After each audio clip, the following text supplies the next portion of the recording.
Hola, estoy Dr. John Bennett, televisando de Miami. Aquí tenemos la empieza de un congreso innovado de tumores cerebrales por neurocirugía.tv. Y hoy tenemos el placer de tener a Julio de Ciudad de México, que tiene laboratorio de neuroanatomía. Y también tiene un huésped de Japón, Simon Downs. Hola, Simon. Hola, mi nombre es Simon Downs, estudiante de medicina en Japón. Sí, Simon está empezando a hablar español ahora, qué bueno. Ok, Julio, si tú estás screen sharing, saca de screen share para introducirte, por favor. Sí, Sí, sí, marca la flecha para salir y queremos encontrarte por cara, si es posible. sí. Entonces, marca la flecha otra vez para salir screen share, para ver. Ok, estamos empezando a aprender esta tecnología. Ya está en su screen share, Julio. Necesita salir, marca la flecha otra vez para salir screen share. Ok. Okay. Ok, ok, Julio, quiera. Ok, marca su flecha, Julio. Otra Sí, vez. sí, sí. Mm, La flecha izquierda. Ah, aquí está. Ok. Sí, Julio, ha perdido poder internet en Miami para un rato. ¿Qué piensan en esto? no, pues pasa en todos lados. Ok, en todos lados. Ok, Julio, ¿por qué no dice dónde trabaja, qué hace y empieza su presentación? Y bienvenidos. Ok. Bueno, mi nombre es Julio César Pérez. Soy profesor de neuroanatomía de la Escuela Superior de Medicina, del Instituto Politécnico Nacional, aquí en la Ciudad de México. Tenemos un laboratorio, que es el laboratorio de técnicas anatómicas y plastinación y de neuroanatomía microquirúrgica. Eh, la idea, bueno, antes que nada agradecer la invitación al equipo de Neurocirugía TV para poder presentar lo que hacemos en nuestro laboratorio y participar en el congreso. Tenemos aquí, bueno, se aprecia, sí se ve la presentación, ¿verdad? ¿Se ven las diapositivas? Sí, ¿verdad? ¿John? Sí, sí, yo puedo ver. Yo Ok, puedo ver. perfecto. Bien, bien. Entonces, la idea es hablar sobre anatomía y disección de la sustancia blanca del telencéfalo. Como les comentaba, bueno, formamos parte de la Academia de Neuroanatomía de la Escuela Superior de Medicina del Politécnico y soy miembro fundador del Instituto de Neuroanatomía y Neurociencias Besalio 2.0. Generalmente, em, bueno, la idea es hablar sobre esta región, sobre la sustancia blanca del telencéfalo y hacer un análisis del estudio microquirúrgico de las suturas, giros, tractos y ventrículos y su correlación con síndromes neuropsicológicos asociados a patología neuroquirúrgica. Eh, Sabemos que la sustancia blanca es una maravilla desde el punto de vista arquitectónico. Sabemos que es una perla neuroanatómica. Sabemos la correlación con esta pintura de Johannes Vermeer, de la perla. Y sabemos que en anatomía hay varias perlas, hay varias estructuras que tienen mucho detalle anatómico y de mucho interés funcional y patológico. Una de ellas es esta estructura que es el seno cavernoso de la región celar. Vemos aquí la hipófisis y las arterias carótidas en su segmento cavernoso. Y otra perla anatómica, pues es el hipocampo, también conocido como caballito de mar, o el asta de Amón. Sabemos que en la parte, que el hipocampo forma parte de la formación hipocámpica, que está formado por el giro del parihipocampo, su transición con el hipocampo a nivel del subiculum y del hipocampo con el giro dentada. Sabemos que del hipocampo se divide en campos amónicos, el campo amónico 1, 2, 3 y 4, que el 4 se continúa con el dentado. El campo amónico 1, conocido como sector de Sommer, y que son zonas sensibles a hipoxia, principalmente allí en el periodo perinatal. Sabemos que de la capa de células piramidales salen unos axones que van a formar una capa de sustancia blanca sobre el hipocampo que se llama alveus. Y el alveus converge en sentido medial esos axones para formar la fibra y continuarse con el pilar posterior del fornix. Bueno, entonces el objetivo de esta plática es presentar un análisis de la sustancia blanca de la región temporal, parietal y frontal. ¿Qué método utilizamos? Bueno, el material y métodos de nuestro laboratorio es el método Kingler. Sabemos que la disección de fibras la describió el doctor Joseph Kingler en 1937 en un artículo que publicó por primera vez, y ya en el 56 es cuando publica su libro Atlas Cerebri Humani. Y realmente pues, es el método que se ha utilizado actualmente en el siglo XX, siglo XXI, para el estudio del sistema nervioso, específicamente la sustancia blanca. ¿Qué hicimos nosotros? Lo que hicimos nosotros es que estandarizamos el método, publicamos un artículo sobre la estandarización del método Kingler en el año 2008, en la revista del Hospital Juárez de México, aquí en la Ciudad de México. Entonces, ¿en qué consiste el método Kingler? Consiste primero en obtener un encéfalo con un postmortem no mayor a 24 horas, cuya causa de muerte no sea de origen neurológico. Después de obtener el encéfalo, lo que hicimos es que fijamos el cerebro al 10% por 4 semanas, de 4 a 8 semanas, y después de fijarlo por 8 semanas en formol al 10%, se retira del formol, se enjuaga y se mete a congelación. Generalmente lo que mejor nos ofrece unos adecuados resultados es la congelación a menos 15 grados centígrados. Después de una semana en congelación a menos 15 grados centígrados, pasamos al proceso de disección con espátulas de madera, con instrumentos de microdisección y con succión. Las piezas así disecadas, con esta metodología, nos permite obtener piezas adecuadas para poder tomar fotografías en 3D, ya sea 3D anaglifo o 3D para 3D polarizado.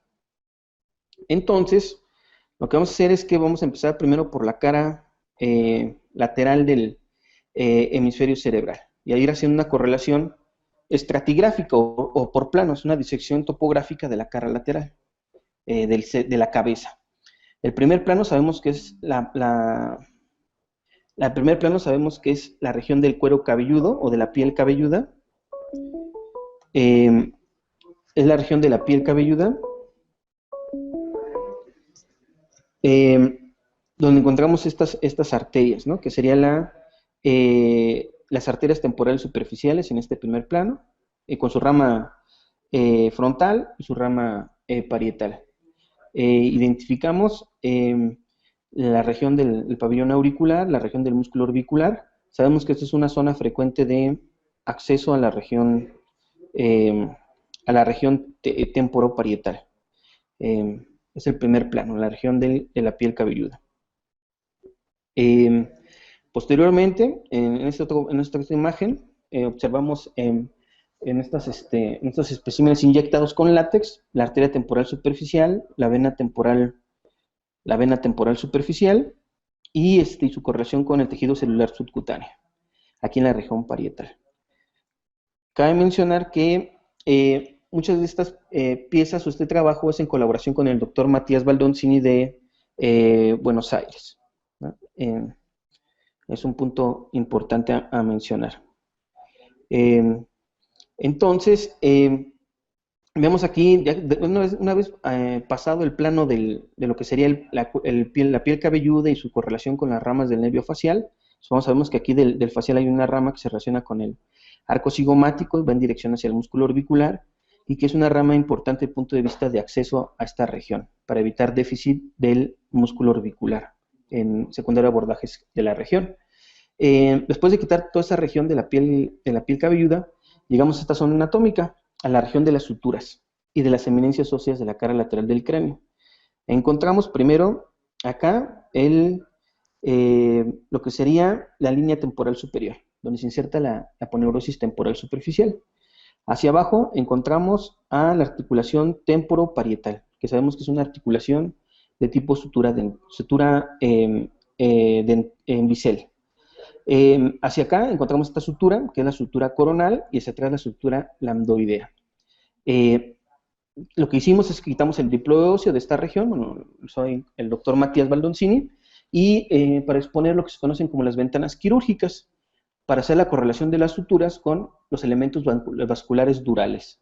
Encontramos primero esta arteria, que es la arteria meningia media, o rama colateral de la maxilar interna, que se relaciona con el terion como punto cranométrico. Sabemos que esta sutura, que es la temporoparietal, se proyecta en la profundidad con la cisura lateral o de Silvio. En la parte frontal ya se retiró la dura madre y alcanzamos a apreciar algunos giros de la región lateral. De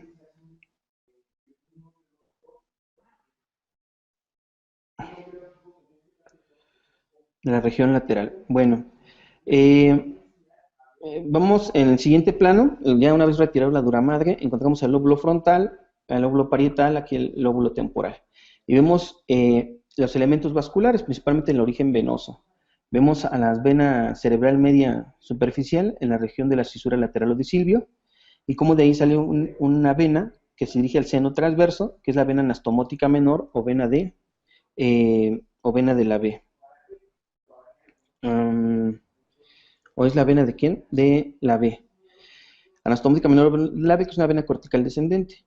Esta vena, pues, es de importancia para la patología quirúrgica o patología o abordajes quirúrgicos que tengan que ver con el lóbulo temporal. Es un sistema de drenaje venoso del lóbulo temporal principalmente y de la región o la región opercular. En el siguiente plano encontramos nuevamente la vena silviana superficial, vemos la vena anastomótica menor de la B y los giros temporales, temporal superior, temporal medio y temporal inferior. Encontramos al lóbulo frontal con las venas anastomóticas o las venas corticales ascendentes que llegan al seno sagital superior. En el siguiente plano, bueno, es una imagen nada más un poco angulada. Nuevamente vemos la región del terion, la vena silviana superficial, la anastomótica menor, la región de la asteria. Es los primeros planos. Y en un plano más profundo, encontramos aquí a la cisura lateral o de Silvio, que como hemos dicho, en el plano superficial estaba la vena silviana superficial, la vena anastomótica menor estaba en esta zona anatómica. Encontramos estos giros, que sería el giro temporal superior, el giro temporal medio y el giro temporal inferior. Sabemos que el giro temporal superior se proyecta hacia la profundidad con los giros temporales transversos. Los giros temporales transversos es el área auditiva primaria, el área 41 y 42 de Brodmann, ¿no? Del mapa de Brodmann. Posteriormente lo que se hizo en el laboratorio es que se resecó los giros de la cara lateral del hemisferio cerebral para hacer una proyección hacia la cara medial del hemisferio. Encontramos al cuerpo calloso, al giro del cíngulo, al giro frontal medial y al lóbulo de la ínsula. Cisura lateral de Silvio, los temporales transversos, el giro temporal superior y su continuidad con el giro supramarginal. Acá en la región temporal media, el giro temporal medio y el giro temporal inferior. Estos giros también se les conoce como giro T1, T2 y T3. Estamos ahí en la región lateral. Después hicimos una resección del giro temporal T2 y hasta llegar al plano de la sustancia blanca. Vemos cómo el giro temporal transverso se proyecta en su parte posterior hacia la profundidad en la región del atrio. El giro precentral y el giro postcentral. Entonces, a través de T2 podemos acceder al ventrículo lateral e identificar al hipocampo. Aquí identificamos al hipocampo, que sabemos que tiene que ver con la memoria a corto plazo. Una estructura que es la joya que tiene en la profundidad del lóbulo temporal, el hipocampo. En el borde medial del hipocampo se encuentra ya la fisura coroidea y encontramos aquí los plexos coroides. Hacemos un acercamiento, identificamos nuevamente a lo que será el hipocampo, los plexos coroides, y vemos hacia acá, en este corte, que es un corte coronal, con una tinción para cortes macroscópicos, en la región temporal. Vemos T1, vemos T2, vemos T3. Entonces estamos entrando a través de T2, se entra a través de T2, se atraviesa la sustancia blanca y se llega al hipocampo. El hipocampo está en el piso de la prolongación temporal del ventrículo lateral y en el techo está la amígdala. Sabemos que el hipocampo se le conoce también como el asta de Amón, del dios carnero, o algunos otros autores le llaman el gusano de seda. Si de punto de vista anatómico tiene muchos detalles el lóbulo temporal, de punto de vista de nómina o de nomenclatura también. Lo que hicimos por método Kingler es que empezamos a disecar esta región lateral. Vemos el giro T1, T2, T3, quitamos la sustancia gris e identificamos estas fibras de sustancia blanca. Esto lo hicimos en la región frontal y en la región parietal. Hacia acá lo estamos haciendo en la región temporal. Tenemos estas fibras, que son fibras de asociación cortas. Las fibras en U de Meiner es el primer plano de disección. Después de haber quitado la corteza, o la sustancia gris, encontramos fibras de asociación corta, que conecta un giro con otro giro. Después, en un siguiente plano, al quitar las fibras de asociación corta, encontramos esta parte, esta sustancia blanca, que es el fascículo longitudinal superior, en su parte posterior. Aquí encontramos al giro supramarginal y acá está el área de Broca. Sabemos que el fascículo longitudinal superior va del área de Broca, viene en esta zona anatómica y se continúa rodeando al lóbulo de la ínsula. Entonces, en esta región temporo-occipital lateral encontramos parte del fascículo longitudinal superior. Identificamos a la ínsula, al surco insular inferior y al limen insular. En un plano más profundo, al fascículo longitudinal superior encontramos ya fibras que van en sentido antero-posterior, que forman parte del stratum sagital, que es este siguiente plano. Ahí identificamos al stratum sagital, que tiene fibras de la vía de las vías genículo-calcarinas, o la vía visual, tiene fibras occipito frontal, el fascículo occipito frontal inferior, tiene fibras de la comisura anterior, tiene fibras del fascículo longitudinal inferior. Todo esto se conoce como stratum sagital. El detalle anatómico importante acá, en esta disección, es identificar el limen insular y el surco insular inferior. Sabemos que es un punto anatómico de referencia para abordajes hacia el ventrículo, hacia el asta temporal. Nuevamente identificamos aquí algunos elementos. Vemos aquí al lóbulo frontal, al lóbulo temporal, tenemos este fascículo que me conecta el frontal con el temporal, que se llama fascículo unciforme. Luego, fascículo que conecta el frontal con el occipital, fascículo occipito frontal inferior. Ambos convergen en un punto. Este punto se llama limen insular. Este punto es el limen de la ínsula y este es el limen insular o pliegue falciforme. Aquí está el limen, acá está el fascículo longitudinal superior y esta sería la cápsula externa. Esta es la región del núcleo claustro antemuro. Sabemos que en esta región lateral encontramos este componente anatómico que es de relevancia importante o de mucha importancia en neurocirugía, principalmente en abordajes a esta región, que es el asa de Meyer. Tenemos aquí el nervio óptico, el quiasma óptico, el tracto óptico y las genículo-calcarinas inferiores. Esta imagen es una imagen clásica del laboratorio de la Escuela Superior de Medicina del doctor Luis López Antúnez, su libro de anatomía funcional del sistema nervioso. Entonces, sabemos que cuando hay resecciones del lóbulo temporal, una posible complicación que puede tener el paciente es una cuadrantanopsia, secundaria a la resección de las genículo-calcarinas inferiores, específicamente del asa de Meyer. De ahí la importancia del conocimiento anatómico que se debe tener de esta región. Bueno, entonces nos regresamos a esta imagen, a la imagen de la ínsula, para irnos ubicando. Tenemos aquí limen insular, surco insular inferior. En esta zona anatómica es donde está el asa de Meyer, está el fascículo unciforme, está el fascículo occipito frontal inferior. Ok. Después, ¿qué hicimos? Este es el limen insular. Hacia acá está el lóbulo frontal, acá está el temporal. Hicimos una pequeña ventana en la sustancia blanca. Al entrar por esa ventana en la sustancia blanca, al ventrículo lateral, identificamos dos estructuras. Identificamos al hipocampo en el piso del ventrículo lateral y en el techo identificamos a la amígdala, al núcleo amigdalino. Son dos estructuras importantes, ya que son de punto de vista funcional de amplia relevancia, ¿no? Y de punto de vista fisiopatológico, en lo que sería epilepsia, en cirugía vascular, también son estructuras de gran importancia. Sabemos que están en íntimo contacto, ahí la amígdala y el hipocampo.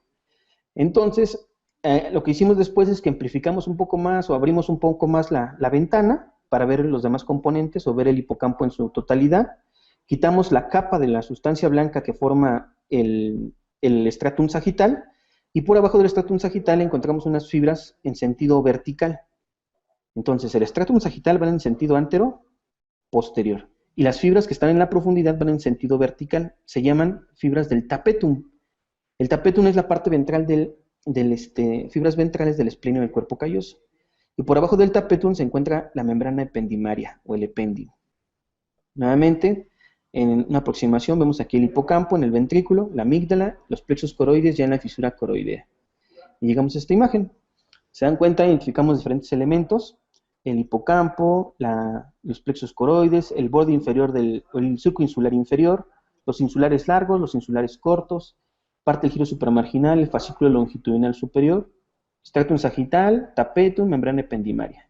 Este es el lóbulo frontal, este es el temporal, en una vista lateral. Ahora lo vamos a ver de frente. Vemos al temporal, vemos al lóbulo frontal, al lóbulo temporal, el vértice de la ínsula o limen insular. La parte lateral del asta temporal del ventrículo lateral vemos que es convexo hacia afuera, esa es la región del stratum sagital, y vemos aquí la membrana ependimaria, el tapetum con la membrana ependimaria.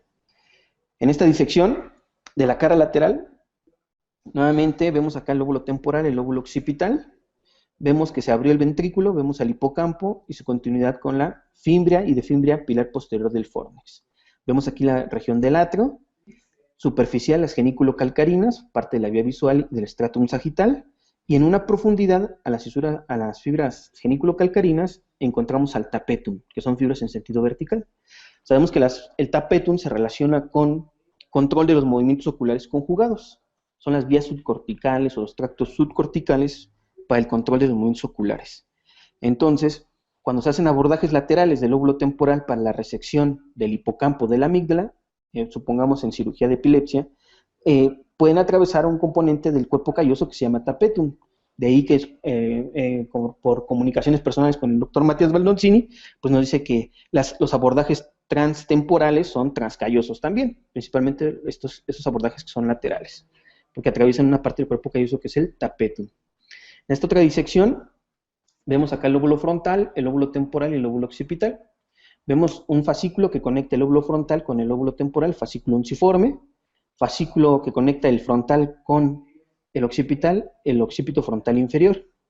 Abrimos al nivel del himen y encontramos al hipocampo.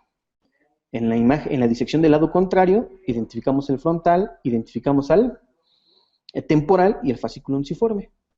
El fascículo unciforme que conecta la corteza orbitofrontal con el polo temporal. Sabemos que una lesión de este fascículo me da un síndrome desejecutivo de tipo orbitofrontal. Vemos aquí hacia dorsal al putamen, que es la parte lateral del núcleo lenticular, y en sentido medial el globo pálido. En esta disección se retiró la parte anterior de lo que es el lenticular. Y vemos en la profundidad esta estructura, que es la comisura anterior.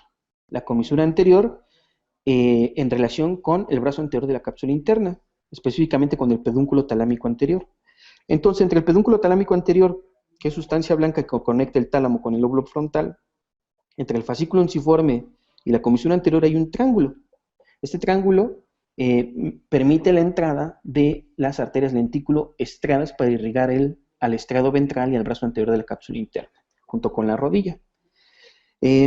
Hacia atrás vemos aquí el hipocampo, en el asta temporal del ventrículo lateral, vemos aquí la región del atrio, el esplenio del cuerpo calloso y las fibras del esplenio que se van en sentido ventral. Esta es la región del tapetum. Entonces, el tapetum forma la pared lateral del asta temporal y del asta occipital del ventrículo lateral. Si vamos de medial a lateral sería epéndimo, después del epéndimo es tapetum, y después del tapetum ya vienen las fibras en sentido antero-posterior, que serían las del stratum sagital. En este lado, del lado contrario, en el hemisferio del lado derecho, vemos aquí el frontal, el cuerpo calloso, la gran comisura, el pedúnculo talámico anterior, que viene aquí del tálamo, que sería esta zona anatómica. Aquí se resecó el núcleo caudado. Aquí está el tálamo, aquí está el caudado y la estría terminal. Entonces, sabemos que tenemos un fascículo que conecta la corteza frontal con la corteza temporal, que se llama fascículo unciforme.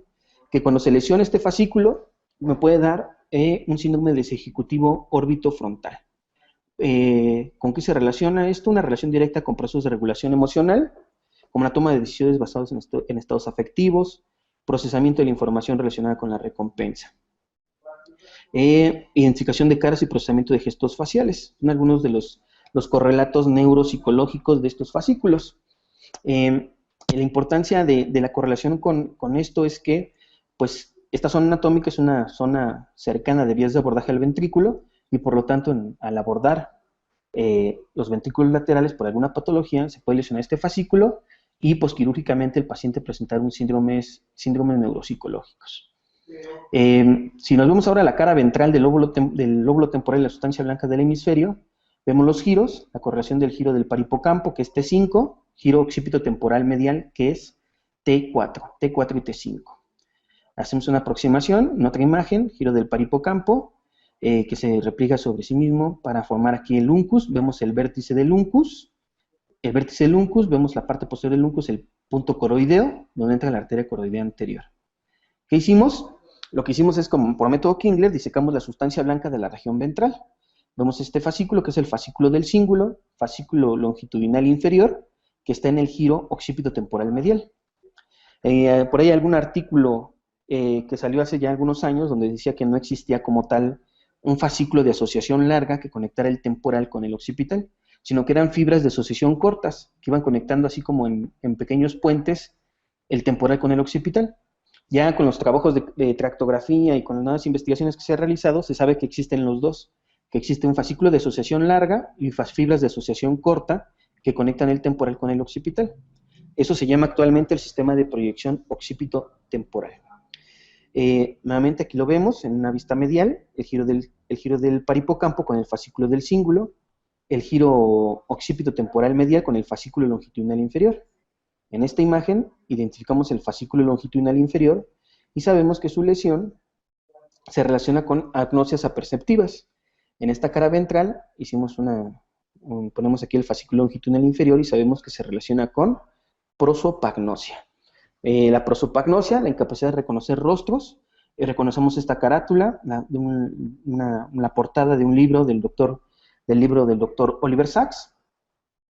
Entonces, de un paciente que tuvo en su consulta, que era el doctor P. El doctor P tenía una característica que tenía agnosia visual de prosopagnosia.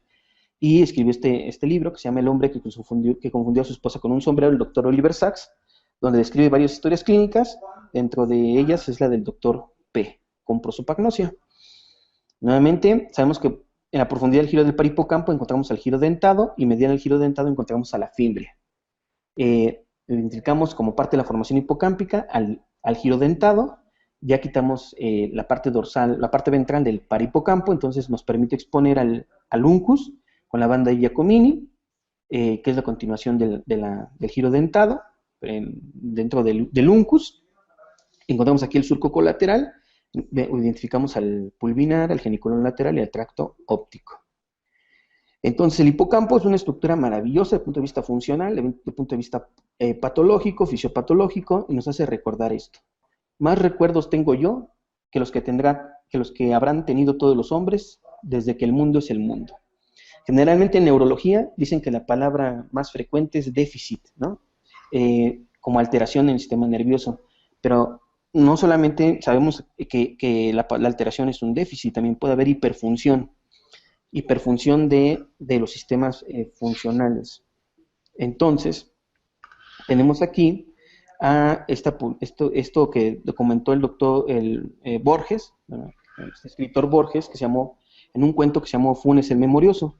Lo publicó en 1942 en el periódico La Nación, donde nos describe esto. Ciro, rey de los persas, que sabía llamar por su nombre a todos los soldados de sus ejércitos. Mitradates Eupator, que administraba la justicia en los 22 idiomas de su imperio. Simonides, inventor de la mnemotecnia. Metrodoro, que profesaba el arte de repetir con fidelidad lo escuchado una sola vez.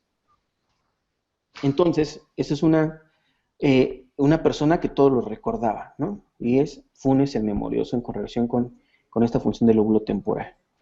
Nuevamente aquí abrimos el ventrículo el surco colateral, vemos el giro del parihipocampo, y vemos aquí el dentado, perdón, el dentado con la fimbria. Vemos aquí nuevamente lo que sería el uncus, la fimbria, el dentado y el cuerpo, el tálamo con el pulvinar. Sabemos que su lesión se relaciona con diferentes tipos de apnosia. De signos amnésicos. En el asta temporal, en el techo, sabemos que se encuentra este núcleo, que es el núcleo amigdalino, también de importancia funcional relevante. Sabemos que la lesión del núcleo amigdalino se relaciona con el síndrome de Kluver-Bucy. Este síndrome de Kluver-Bucy que se caracteriza por hipersexualidad. Entonces, en este modelo biológico, biológico experimental, es un gato que le hicieron una amígdala hipocampectomía bitemporal. Se reseca hipocampo y amígdala y desarrolla hipersexualidad y pérdida de la noción del riesgo. Entonces, ponen un perro y quiere copular al perro. Le ponen una gallina y quiere copular a la gallina. Le ponen un chango, un macaco, y le quiere copular al macaco. Y después ponen a un macho copulando a una hembra y quiere copular al macho. Entonces tiene hipersexualidad, que brinca género y que brinca especie, dentro del síndrome de Kluver-Bucy. Sabemos que el Kluver-Bucy se caracteriza por hipersexualidad, hiperoralidad, pérdida de noción del riesgo.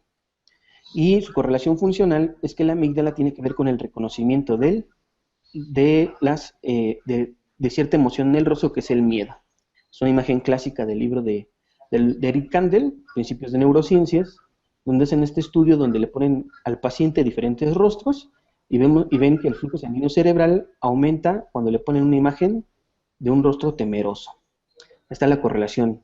Dos correlaciones de la amígdala básicas. Uno sería con el reconocimiento del miedo en el rostro de las personas y otro con la agresividad. Entonces identificamos esta pintura, una pintura clásica de Caravaggio, de la cabeza de Medusa. El reconocimiento de la emoción en el rostro de esta persona, que es el horror a verse a sí mismo en un espejo. Otras disecciones de esta región, encontramos lo que sería la región frontal y la región temporal. Es mucho más profundo, una cara ventral, aquí está el pedúnculo cerebral. Quitamos a la amígdala y sabemos que por arriba de la amígdala encontramos al putamen y al globo pálido. Del globo pálido y el putamen, principalmente del globo pálido, sale un tracto que es el asa lenticular, que es esta zona anatómica. De la amígdala se relaciona con esta estructura de sustancia blanca, que es el asa peduncular, y rostral al asa peduncular encontramos lo que será la comisura anterior. Ventral a la comisura anterior encontramos al núcleo accumbens, a la región del accumbens, que es continuación ventral del núcleo caudado, en sentido lateral el fascículo unciforme, que habíamos mencionado ya previamente. Son disecciones un poco ya más profundas y más, de fascículos un poco más pequeños. Ahora, si nos vamos a la cara dorsal del hemisferio cerebral, vamos a ver estos elementos. Encontramos a la gran comisura, cuerpo calloso, con su inducium grisium, la estría longitudinal lateral, la estría longitudinal medial. Lóbulo frontal con sus fibras de asociación corta, conectando el área de Broca con el área de Wernicke, este fascículo, que es el fascículo longitudinal superior.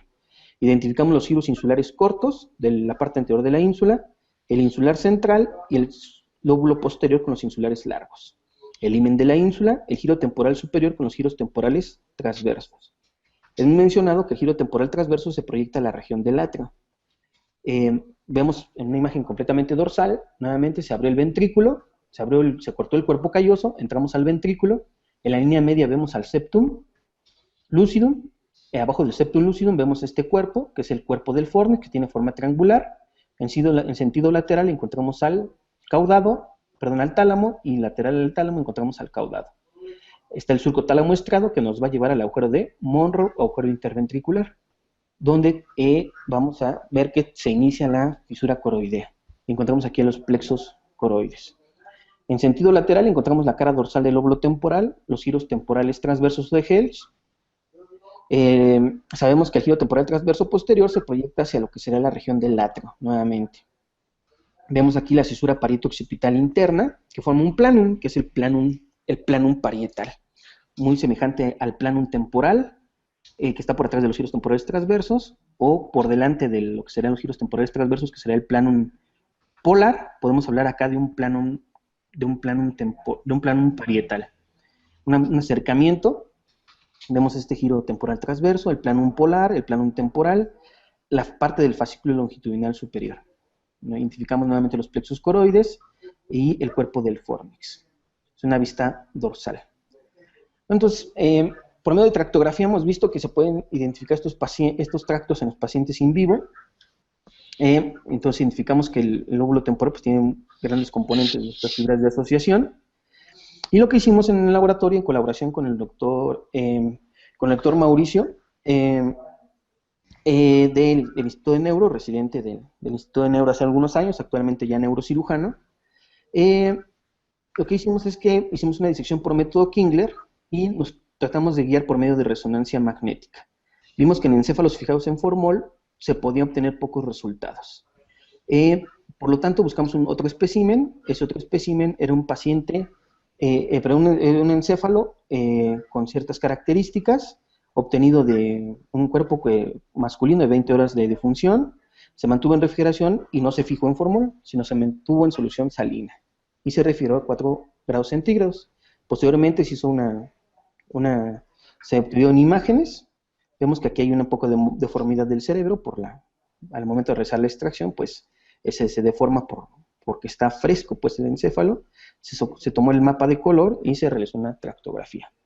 Esto es importante desde el punto de vista del desarrollo de estos protocolos de investigación y de la sustancia blanca en sí, del conocimiento de la sustancia blanca y del aprendizaje de la sustancia blanca. La tractografía vino o nos ha permitido o ha hecho que se retome la disección de la sustancia blanca como un estudio del sistema nervioso. Entonces sabemos que, ¿cuál es la importancia de esto? Que hay diferentes patologías, cirugía de epilepsia, tumores, ¿no? Sabemos que un tumor puede interactuar de diferentes maneras con los fascículos. Uno puede ser por efecto de masa, el tumor puede desplazar el tracto y entonces nos cambia completamente la anatomía interna del sistema nervioso, interna, o sea, intraparenquimatosa. La otra es que puede infiltrar el tracto. La otra es que puede hacer lisis del tracto, lo puede destruir. Y lo otro es que puede producir edema en relación con el tracto. Esta es una disección que realizamos en nuestro laboratorio como un hallazgo. Estamos disecando la región de la ínsula y encontramos que entre el giro precentral y el giro postcentral encontramos aquí una tumoración, probablemente una METS. Entonces vemos cómo este tumor desplaza la sustancia blanca y me cierra la ínsula. Sabemos que hay 4 tipos de ínsulas, según la descripción del doctor Yassar-Gil, y que hay ínsulas que son un poco más abiertas y ínsulas que son más cerradas. Podemos pensar que esta ínsula es un poco cerrada por variante anatómica, pero no. Lo que pasó es que el tumor desplaza la sustancia blanca hacia abajo y cierra la ínsula. Entonces es un hallazgo anatómico importante. Esta imagen de correlación que nos facilitó el doctor Matías Baldoncini, donde se puede ver cómo los tumores desplazan a los tractos. Entonces nos cambia la anatomía normal, ¿no? La anatomía que conocemos, que viene en los libros. Y entonces, por lo tanto, eso tiene implicaciones en la planeación de la resección de los tumores. Es importante. Bueno, esta diapositiva nos compartió el doctor Mauricio Martínez, les digo, un neurocirujano de base de cráneo. Y bueno, ¿cuáles son las implicaciones de sustancia blanca? El conocimiento de la sustancia blanca y su correlación con la tractografía y con la neurocirugía funcional y la valoración neuropsicológica es que nos permite planear intervenciones neuroquirúrgicas, el abordaje, la ruta de acceso parenquimatosa, la secuenciación de remoción tumoral. Cabe mencionar que esto implica también un trabajo interdisciplinario, generalmente en el área de anatomía, neuroanatomía, neuropsicología, neurocirugía, etcétera, ¿no? Y genera muy buenos resultados, o nos ha generado muy buenos resultados. Nos permite la consideración de tractos específicos, compatibilidad de sistemas de navegación y métodos de neurofisiología que nos permite procedimientos más seguros. Este es el doctor Mauricio Martínez, neurocirujano. Esta diapositiva nos comparte el doctor Matías Baldoncini. Baldoncini también neurocirujano de la Universidad de Buenos Aires, nos pone este planteamiento. El conocimiento de la sustancia blanca y su correlación con la tractografía es útil en el algoritmo diagnóstico y pronóstico de algunas lesiones cerebrales. Analiza la integridad de los fascículos en pacientes con lesiones cerebrales ocupantes de espacio, ¿no? Esa correlación, ese estudio anatómico por medio de la tractografía. Nos permite una planificación quirúrgica en áreas elocuentes, superficiales y profundas. Permite analizar un sustrato morfológico de los hallazgos clínicos, afasias, agnosias, trastornos sensitivos y motores. Y es útil para predecir las secuelas según el grado de compromiso de los fascículos. Entonces, un punto muy importante es que en nuestro entendimiento permite esta correlación de la estructura y la función. Ese conocimiento nos permite una planeación quirúrgica. Esta imagen es una imagen central, es una imagen que también nos compartió el doctor Mauricio, y es el centro de todo esto y de nuestro quehacer en el laboratorio de anatomía microquirúrgica. El conocimiento anatómico más el empleo de nuevas tecnologías, como puede ser la tractografía, se traduce en mejores resultados para nuestros pacientes, ¿no? Para los pacientes neurológicos. Es un principio fundamental de nuestro haber. Bueno, ¿cuál es nuestra conclusión? El conocimiento de la anatomía microquirúrgica de la sustancia blanca del hemisferio cerebral y su implicación con síndromes neuropsicológicos es de utilidad en la planeación neuroquirúrgica con la finalidad de disminuir los déficits secundarios a vías de abordaje. Entonces, ahorita el paradigma es, en este abordaje interdisciplinario, buscar alternativas para preservar la función en los pacientes. Bueno, cabe agradecer los aportes y la colaboración con el doctor Matías Baldoncini, un amigo de Buenos Aires, con el cual hemos estado en comunicación y que estamos trabajando constantemente. Ha participado con nosotros en el curso en la Ciudad de México de disección de fibras. Este es el anfiteatro de la Escuela Superior de Medicina del Instituto Politécnico Nacional, aquí en la Ciudad de México, donde nos apoyan también aparte varios instructores, ayudantes de cátedra. Aquí está la doctora Kendra, por acá está la doctora Jocabet, diferentes estudiantes que nos han apoyado. Es el curso que se hizo en Rosario ya hace un par de años, sobre esto, ¿no? El conocimiento anatómico de los giros y los tractos.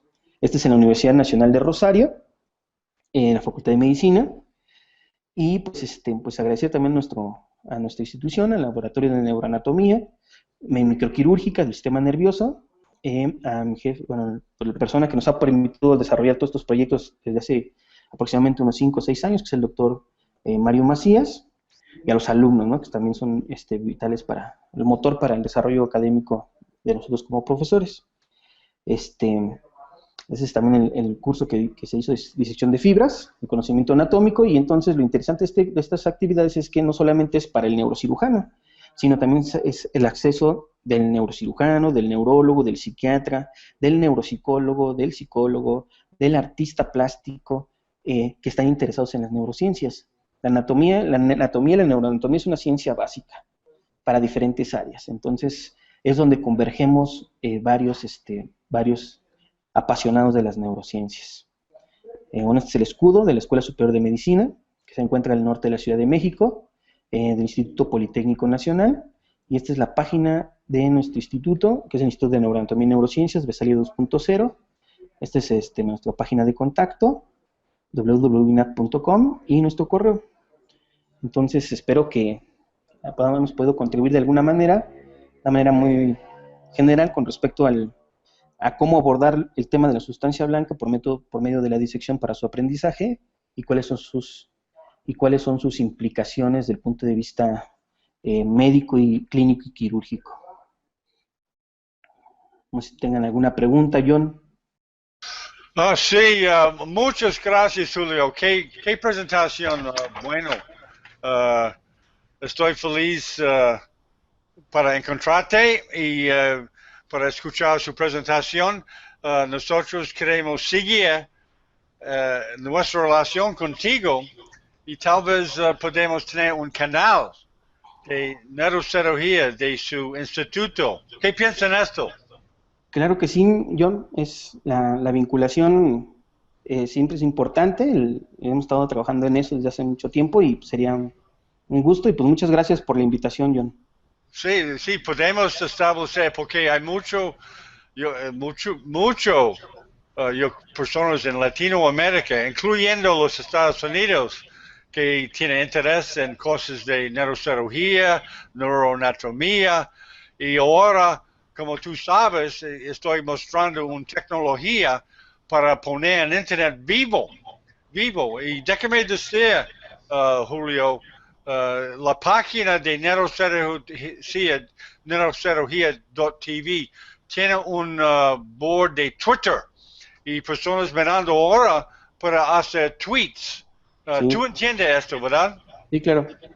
Sí, pero ahora la gente no sabe que tenemos esta opción, pero con tiempo nosotros quiero educar a la gente que pueda usar esta tecnología, por ejemplo, para hacer preguntas a ti ahora, para decir algo. Yo creo que Simon quiere hacer una pregunta. Simon, ¿quiere decir algo, Julio? Muchas gracias por su excelente presentación. Aprende mucho. Julio va a aprender español perfecto después de escuchando a ti más, Julio. Así es, perfecto. Simon, do you have a question? I can translate it to Julio.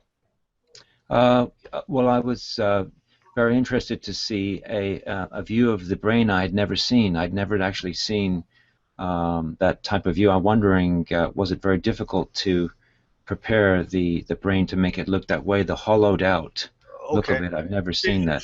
Sí, es una buena pregunta, Julio. Simon quiere saber cómo se hace esta vista. ¿Es mucho tiempo para preparar el cerebro para tener tan buenas vistas? El método de preparación del cerebro para sacarlo en fresco, post-mortem. Sí, para tomar estas fotos y para demostrar. ¿Mucho tiempo para preparar esto? Sí, bueno, generalmente una disección ya de que sea demostrativa, generalmente nos lleva un mes, supongamos, el trabajo en el laboratorio. Wow, un mes. Un mes, y la otra es la técnica fotográfica. Todo es importante, ¿no? Mucho de esta escuela del laboratorio es una buena pieza, un buen material biológico conservado, una buena técnica de disección, una buena técnica fotográfica y posteriormente un buen sistema de visualización tridimensional, que es el 3D, ¿no? Con anaglifo o polarizado. ¿Es posible para preservarlo, para usar más tiempo la próxima vez o una vez y ya? No. Pueden durar años el material biológico. Okay. Depende del cuidado que se le dé.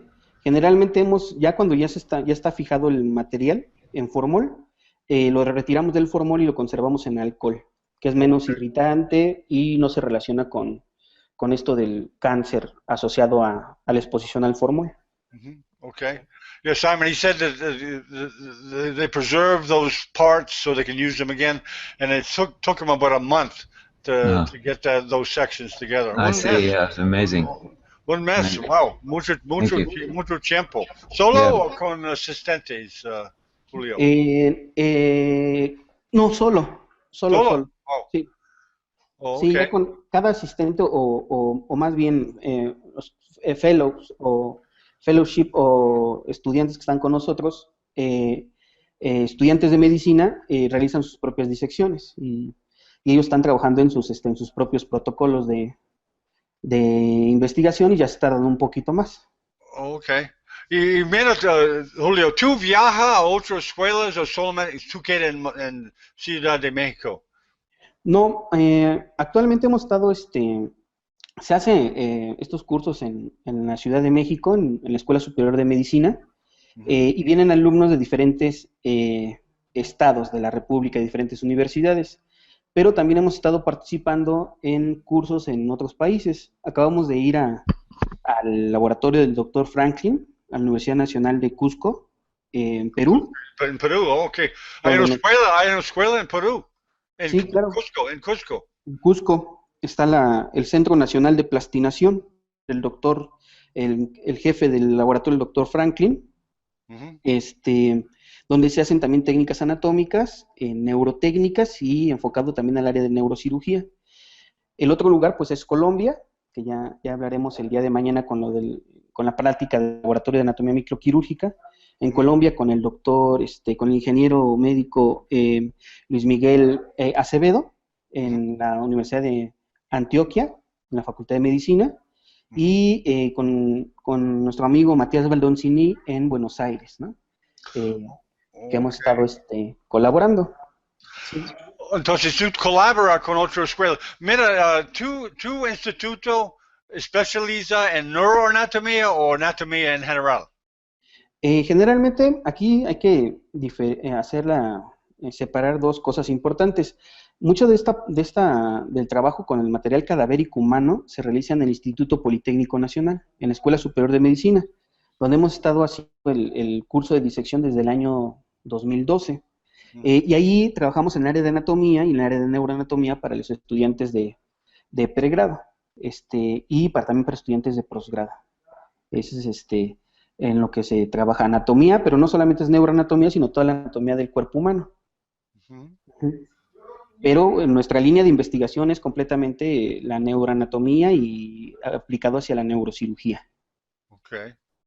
Ok, mira, Julio, ¿tú puedes leer su screen share para ver su cara, por favor? ¿Puedes leer el screen share? Porque yo quiero mostrar su página de Facebook para la gente que tiene interés en su instituto. Okay, muchas gracias. Déjame mostrar, Julio, su instituto está en DF, ¿verdad? ¿Hace cuándo? ¿Desde cuándo tiene esta escuela? Espera, déjame ver se concentra. Ok, ¿tú puedes ver su instituto? Ese es ahí es el departamento de cirugía de la UNAM. Ese no es. Esa no es. Ok, no es su. Ok, lo siento. No. Lo siento. Déjame ir a su. Ok, instituto. Aquí es, ¿verdad? Exactamente. Okay. Ese es el otro lugar donde hacemos actividades académicas. Generalmente acá es en el Instituto de Neuroanatomía y Neurociencias. Lo iniciamos hace 2 años y realizamos actividades principalmente del índole teórico. El diplomado de neuroanatomía funcional, el curso de suturas que se está llevando justamente a cabo en este momento, pero son en el Instituto de Neuroanatomía y Neurociencias es principalmente cursos en el orden de teoría, en el área de neurociencias. ¿Y cómo obtiene sus estudiantes para ver sus cursos? ¿Por internet o por palabra, por boca? ¿Cómo obtiene sus estudiantes que toman cursos o solamente estudiantes de universidad?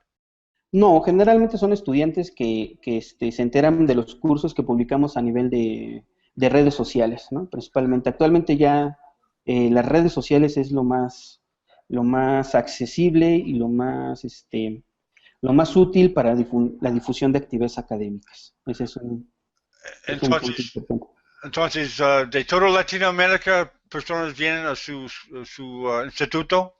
Sí, hemos tenido alumnos de Paraguay, hemos tenido alumnos de Colombia, alumnos de Perú, de Argentina, pero sí hemos tenido alumnos del mismo México, que México es un país pues bastante grande, de diferentes universidades de México y de diferentes de algunos países de Latinoamérica. Sí. Sí, tú eres bien conocido en la comunidad de neurocirujanos en Latinoamérica.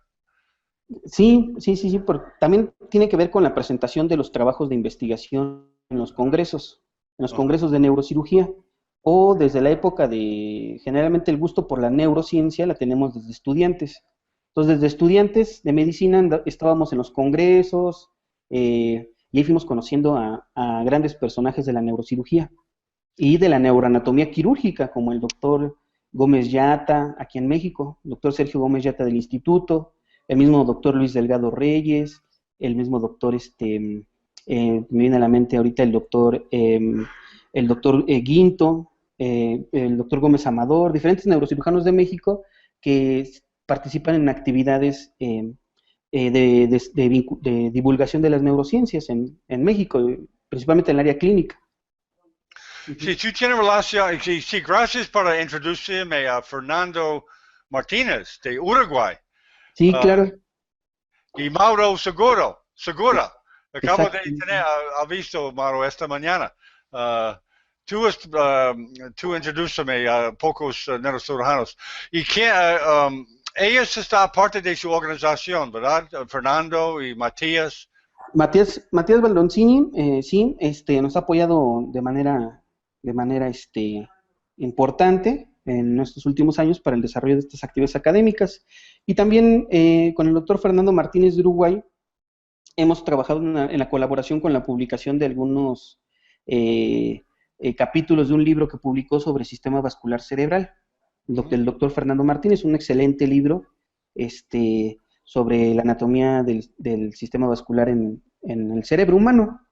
Ahí participamos en un capítulo con la cerebral anterior y tuvimos la fortuna de conocerlo en Rosario en el año 2013, en el Congreso de Anatomía, que se llevó a cabo en Rosario, Argentina, y ahí también donde conocí personalmente a Matías. Exactamente. Ok, ¿cuándo es la última vez que fui a Buenos Aires? A Buenos Aires en el 2013. Sí. Ok. Y va a ser este año. Este año vamos a estar allá en septiembre. Ok. Ajá. ¿Y cuándo es su próximo curso? ¿Qué regular está sus cursos en su escuela? Sí, generalmente el curso de disección de fibras, el de disección de cerebro, lo hacemos en el mes de diciembre, el que hacemos aquí en la Ciudad de México. Okay. Pero ahorita el curso más próximo es el curso de disección de fibras en Rosario, Argentina, con Matías Baldoncini.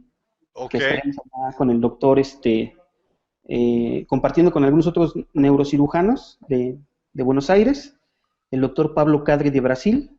Va a ser un curso de muy buena calidad. Ok, bueno. ¿Y cómo un estudiante? Dirigido a residentes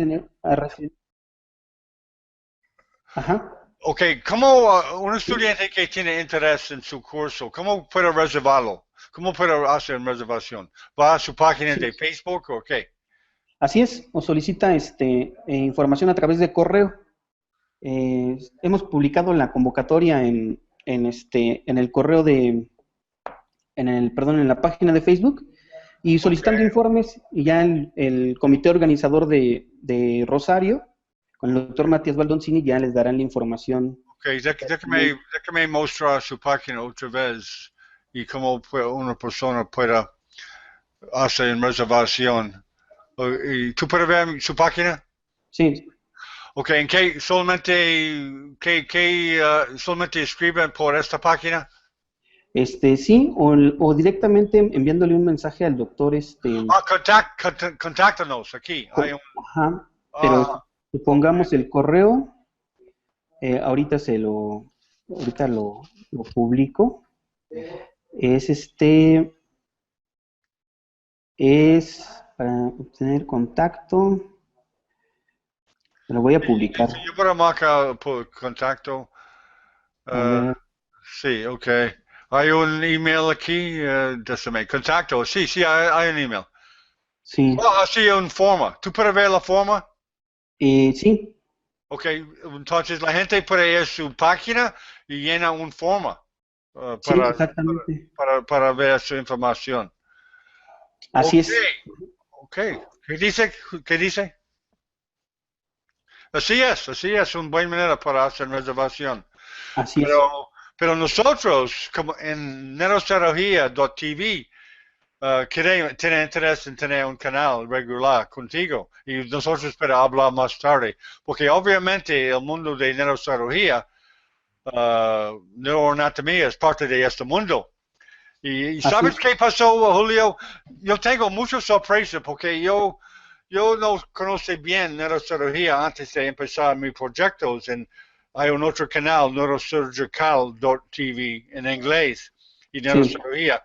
La importancia en neurocirugía para conocer muy bien neuroanatomía.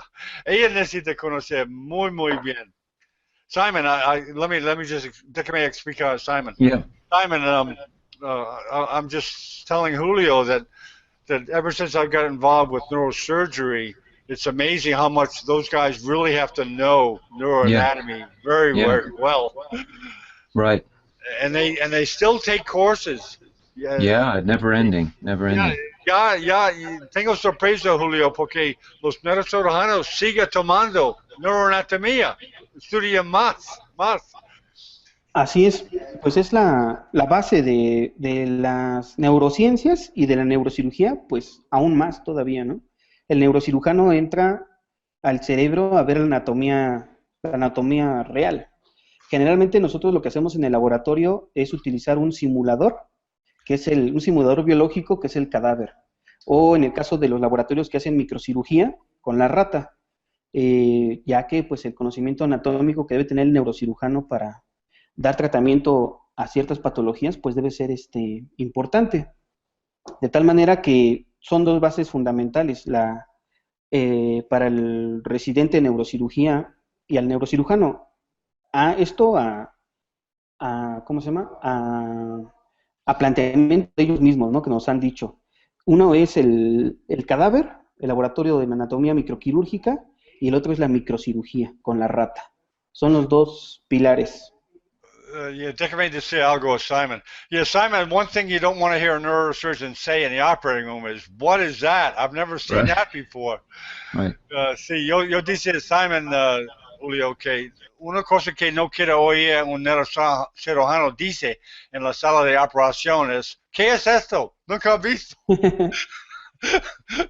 Ok, Julio, mucho gusto. Nosotros va a seguir con mucho más trabajo contigo. Yo invito a asistir a las otras conferencias en cualquier presentación. Tenemos otro a las 11 con Mario Izurieta, un nacional de Ecuador, en 45 minutos. Ok, Y gracias por su tiempo y nos vemos más tarde. ok, muchas gracias, John. Saludos, Simon. Ok, muy bueno.